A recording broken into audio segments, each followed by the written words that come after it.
नमस्कार दर्शकों, बहुत-बहुत स्वागत है हमारे चैनल में। आज हम आए हुए हैं डॉक्टर नवनीत अग्रवाल जो कि जो है डायबिटीज़ रोग के एक विशेषज्ञ हैं, जिन्होंने बुंदेलखंड में अपनी सेवाएँ विगत कई वर्षों से दी हैं। आज उन्होंने मेडिकल कॉलेज में उन्होंने काफ़ी मरीज़ों को जो है इस इलाज से लाभान्वित किया है। आज हम उनके घर पे आए हुए हैं चूँकि वो इस समय रिटायर हो चुके हैं और लोगों को अभी भी निरंतर डायबिटीज़ से लड़ने के लिए उनको उनके डायबिटीज़ से निजात दिलाने के लिए और उनको डायबिटीज़ की मात्रा जो शरीर में लोगों की बढ़ रही है उनको कम करने के लिए वो अपनी मेडिसिन के माध्यम से लोगों को इलाज कर रहे हैं।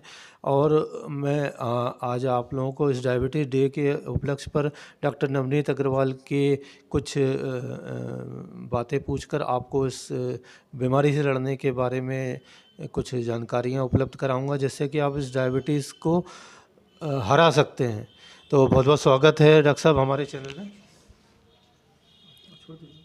हाँ, बोलिए। मैं डॉक्टर नवनीत अग्रवाल आपके सामने प्रस्तुत हूँ आपके सवालों का जवाब देने के लिए। डॉक्टर साहब ये डायबिटीज़ जो है आजकल एक आम बीमारी बनती जा रही है और अधिकतर ये बीमारी जो है छोटे बच्चों से लेकर बड़ों तक में एक आम हो गई है।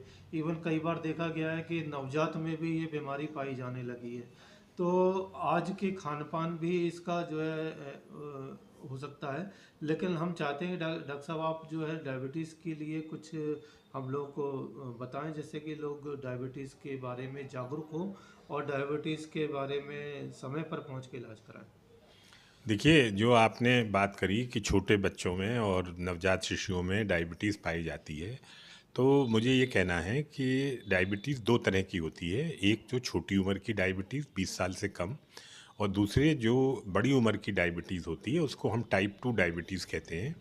टाइप 1 डायबिटीज़ में इंसुलिन की अत्यधिक कमी हो जाती है, लेकिन टाइप 2 डायबिटीज़ जो कि बड़ों में अक्सर पाई जाती है, अगर हम 100 व्यक्ति लें डायबिटीज़ के तो उसमें 90% लोग टाइप 2 डायबिटीज़ के और 90 से 92% लोग टाइप 2 डायबिटीज़ के होते हैं। टाइप 1 डायबिटीज़ लकीली बहुत कम है और ये 5 से 8% लोगों में पाई जाती है।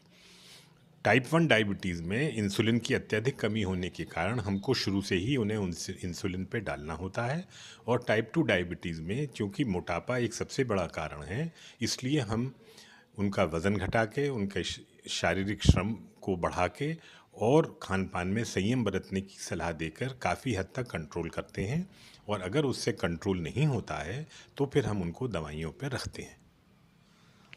जैसा कि डॉक्टर साहब आज के खान-पान का आपने बताया और लोगों को बताया तो अगर ये एक मधुमेह काफ़ी वर्षों पुराना रोग है। इस रोग के बारे में लोगों को पहले तो पता नहीं था क्योंकि अब ये है कि जब आदमी कहीं इलाज कराने जाता है या ऑपरेशन कराने जाता है तब उसे पता चलता है कि उसे डायबिटीज़ है। तो फिर वो डॉक्टर उसे डायबिटीज़ कंट्रोल करने की सलाह देता है, फिर उसका इलाज होता है। तो ये एक रेगुलर चेकअप के माध्यम से भी किया जा सकता है। जी हाँ, ये रेगुलर चेकअप के माध्यम से किया जाता है और आजकल तो ये रिकमेंडेशंस यही हैं कि 30 बरस से ऊपर जितने नौजवान नवयुवतियाँ हैं, वो सब अपना साल में 2 साल में एक बार ब्लड शुगर ज़रूर टेस्ट कराएँ। ख़ास तौर से ऐसी स्थिति में जब वो मोटे हैं या उनको प्रेगनेंसी के दौरान डायबिटीज़ हुई या उनके माता-पिता में से एक अथवा दोनों डायबिटिक हैं। ये एक ऐसी कंडीशंस हैं जिसमें कि आदमी को एकदम सचेत रहना चाहिए कि भविष्य में मुझे भी डायबिटीज़ हो सकती है। जैसा कि कई वैक्सीनें बन चुकी हैं, बहुत ऐसे जो लाइलाज बीमारियां हैं जिनकी वैक्सीन आ चुकी है। क्या डायबिटीज़ के दिशा में कोई ऐसा कदम चलाया जा रहा है जिससे लोगों को वैक्सीन मिल जाए और उनको डायबिटीज़ जड़ से ख़त्म हो जाए?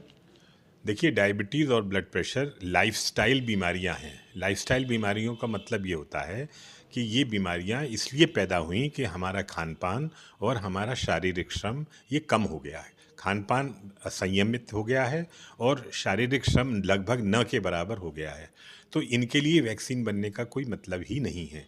सारी बात ये है कि हम ये पहचानें कि हम मोटे हैं, हमारा जो खान-पान है वो गड़बड़ है और हम शारीरिक श्रम नहीं करते हैं।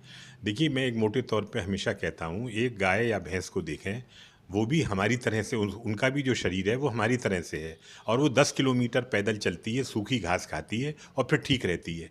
मनुष्य एक ऐसा अकेला जानवर है जो बैठे बैठे खाना चाहता है। बैठे बैठे कभी लड्डू चाहिए, कभी गुलाब जामुन चाहिए, कभी उसको अच्छा से नमक चाहिए, कभी कोल्ड ड्रिंक चाहिए, और बैठे बैठे ही खाना चाहता है, वो शारीरिक श्रम करना नहीं चाहता। कुल तो मिला ये के अपनी पाचन क्षमता को बढ़ाएं और और डायबिटीज़ को कंट्रोल करें। बिल्कुल, बिल्कुल, और अपने आप को ठीक रखें। शारीरिक श्रम पे बहुत इम्पोर्टेंस है। हमारे माँ-बाप या हमारे पिताजी साइकिल पे चलते थे, हमारे दादाजी पैदल चलते थे, और हम तो अब स्कूटर और कार के अलावा कोई बात ही नहीं करना चाहते। तो ये बिल्कुल सर्वथा अनुचित है। हमारा शरीर शारीरिक श्रम के लिए बना है, खान-पान में कम के लिए बना है। जो हम आज का भोजन कर रहे हैं, वातावरण दूषित, प्रदूषित है, उससे भी डायबिटीज़ होती है। तो हम क्या कर सकते हैं? हम अपने आप को ठीक रखें, बस यही मेरा मैसेज है। इस डायबिटीज डे पे कुछ आप संदेश देना चाहेंगे दर्शकों को? मैं ये संदेश देना चाहूँगा कि जिनके माँ-बाप डायबिटिक हैं और बच्चे 30 बरस से ऊपर हैं, वो अपना ब्लड शुगर रेगुलरली चेक कराएँ, पहली चीज़। दूसरी चीज़, अगर आप मोटे हैं तो पूरा प्रयास, सार्थक प्रयास करें कि आपका वज़न नॉर्मल हो जाए। तीसरी चीज़, आप शारीरिक श्रम अधिक, सरकार ने बहुत अच्छी पहल करी है ओपन जिम बनाकर। हर बड़े शहरों में कई छोटे-छोटे पार्कों में ओपन जिम बने हुए हैं। तो अगर आप ओपन जिम में जाएँ और अपने पसीना बहाएँ, तो डायबिटीज़ आपको दूर-दूर तक नहीं सताएगी। जैसा कि हमारे डॉक्टर साहब ने बताया कि जो डायबिटीज़ एक कोई बीमारी ना माने, इसके आप जो है मेहनत से अपने शरीर को, अपने वज़न को कंट्रोल करके अपना इस डायबिटीज़ पे विजय प्राप्त कर सकते हैं। और मैं चाहूँगा दर्शकों, आप भी डायबिटीज़ के प्रति सतर्क रहें और समय पर दवाइयों का सेवन करें और डॉक्टर के बताए हुए दवाई के निर्देशानुसार पालन करें, जिससे कि आपको डायबिटीज़ की मात्रा आपके शरीर में घट जाएगी। तो बहुत-बहुत धन्यवाद डॉक्टर साहब हमारे चैनल में बात करने के बहुत-बहुत लिए। बहुत-बहुत धन्यवाद।